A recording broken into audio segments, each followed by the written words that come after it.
Hi friends, ജനുവരി മാസത്തിൽ നടേണ്ട പച്ചക്കറി തൈകൾ ഏതെല്ലാമാണെന്നുള്ള ചെറിയ വീഡിയോ ആയിട്ടാണ് ഞാൻ വന്നത്. എല്ലാവർക്കും സലീം പള്ളിവട്ടം എന്ന യൂട്യൂബ് ചാനലിന്റെ പുതിയ വീഡിയോയിലേക്ക് സ്വാഗതം. സ്നേഹത്തിന്റെയും സമാധാനത്തിന്റെയും നല്ലൊരു ദിനങ്ങളാകട്ടെ എന്ന് പ്രാർത്ഥിച്ചുകൊണ്ട് എല്ലാവർക്കും എൻ്റെ പുതുവത്സരാശംസകൾ.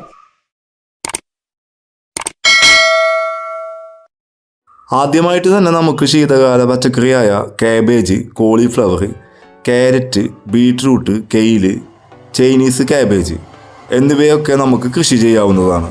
അത് ജനുവരി മാസത്തിൽ തന്നെ അത് നടേണ്ടതാണ്, അല്ലെങ്കിൽ അതിൻ്റെ സമയം കഴിയും. പിന്നെ ആദ്യകാലത്ത് നല്ല തണുപ്പുള്ള പ്രദേശത്താണ് ഈ പച്ചക്കറി തൈകളൊക്കെ കണ്ടിരുന്നത്. ഇപ്പോൾ ഇത് നമ്മുടെ നാട്ടിലും ഇതിൻ്റെ കൃഷി വ്യാപകമായിട്ട് കണ്ടുവരുന്നുണ്ട്. പിന്നെ നമ്മുടെ അടുക്കള തോട്ടത്തിൽ ഇവ സ്ഥാനം പിടിച്ച് കഴിഞ്ഞ്. പിന്നെ അതിൻ്റെ വിളവെടുപ്പിന് ശേഷം ഇതിൻ്റെ തണ്ടിൽ നിന്ന് നമുക്ക് വീണ്ടും നമുക്ക് തൈകൾ ഉൽപ്പാദിപ്പിക്കാവുന്നതാണ്. അടുത്തത് നമുക്ക് പയറിനത്തിൽപ്പെട്ട എല്ലാം നമുക്ക് കൃഷി ചെയ്യാവുന്നതാണ്. അതിൽപ്പെട്ടതാണ് കൊത്തമര, അമരപ്പയറൊക്കെ ഇതിൽ പെടുന്നതുണ്ട്. ആദ്യമായിട്ടാണ് വീഡിയോ കാണുന്നതെങ്കിൽ സപ്പോർട്ട് ചെയ്യാൻ മറക്കരുത്. വീഡിയോ മുഴുവനായിട്ടും കാണാൻ ശ്രമിക്കുക. അതുപോലെ തന്നെ മത്തൻ, കുമ്പളം, തണ്ണിമത്തൻ, ചുരക്ക എന്നിവയൊക്കെ ജനുവരി മാസത്തിൽ കൃഷി ചെയ്യാവുന്നതാണ് കേട്ടോ. വെണ്ടയും നമുക്ക് കൃഷി ചെയ്യാവുന്നതാണ്. ഇതിൻ്റെ വിളവെടുപ്പൊക്കെ കഴിഞ്ഞ് നിൽക്കുന്ന വെണ്ടയാണ്.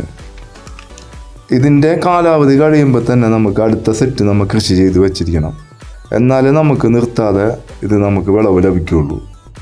ഇത് ഞാൻ അടുത്ത ഇതിന് വേണ്ടിയിട്ട് ഞാൻ പാകി പിടിപ്പിച്ച് വെച്ചതാണ്, അടുത്ത നടാനായിട്ടിടാ.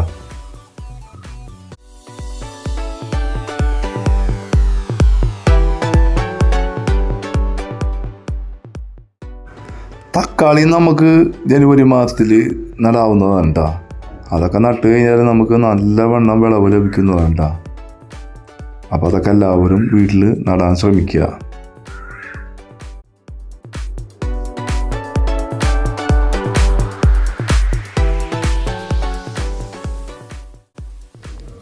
എല്ലാത്തരം പച്ചമുളകും കാപ്സിക്കവും നമുക്ക് കൃഷി ചെയ്യാവുന്നതാണ്. എല്ലാവരും ഈ വർഷത്തിൽ തന്നെ ഒരു ചെറിയ അടുക്കളത്തോട്ടം നമ്മുടെ വീട്ടിലുണ്ടാക്കാൻ ശ്രമിക്കുക. അതിൽ നിന്ന് വിഷരഹിതമായ പച്ചക്കറികൾ ലഭിക്കുമ്പോൾ അത് വിളവെടുക്കുമ്പോൾ ഉണ്ടാകുന്ന ഒരു സന്തോഷം അത് വേറെ തന്നെയാണ്.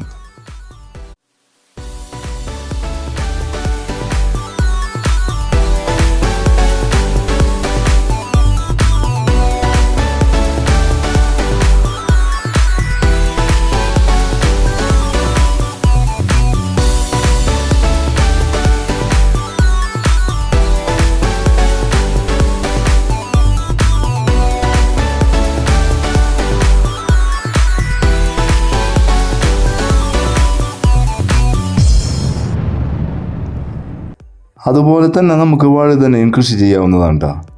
അതിൻ്റെ വിളവെടുപ്പൊക്കെ കുറച്ച് കഴിഞ്ഞ് അതൊന്ന് പ്രൂൺ ചെയ്തിട്ട് നിർത്തി കഴിഞ്ഞാൽ 1-2 കൊല്ലത്തോളം നമുക്ക് അതിൽ നിന്ന് വിളവെടുക്കാൻ പറ്റുന്നതാണ്.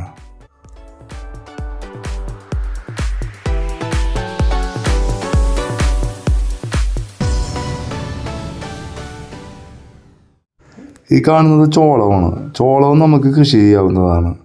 ഇതിപ്പോൾ എൻ്റെ അടുക്കള തോട്ടത്തിലുള്ള ചോളമാണ്. ഇത് നന്നായി നമ്മുടെ അടുക്കള തോട്ടത്തിൽ പിടിക്കുന്നുണ്ട് കേട്ടോ.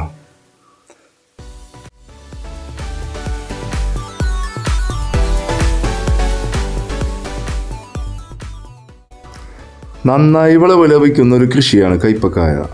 അതും നമുക്ക് വീട്ടിൽ കൃഷി ചെയ്യാവുന്നതാണ് കേട്ടോ. പിന്നെ കീടങ്ങളുടെ ആക്രമണത്തിൽ നിന്ന് ഒരു പരിധി വരെ നമുക്ക് എങ്ങനെ അതിനെ തുരത്താമെന്നുള്ള വീഡിയോ അപ്ലോഡ് ചെയ്തിട്ടുണ്ട്.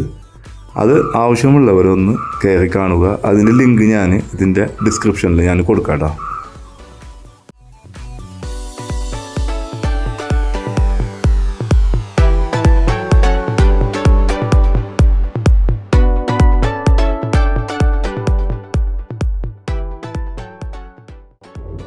ചീരയും നന്നായി നമുക്ക് കൃഷി ചെയ്യാൻ പറ്റിയ സമയമാണത്. 3 രൂപ നിരക്കിൽ 3 തരത്തിലുള്ള ചീരയാണ് ഞാനിവിടെ വാങ്ങിയിരിക്കുന്നത് കേട്ടോ.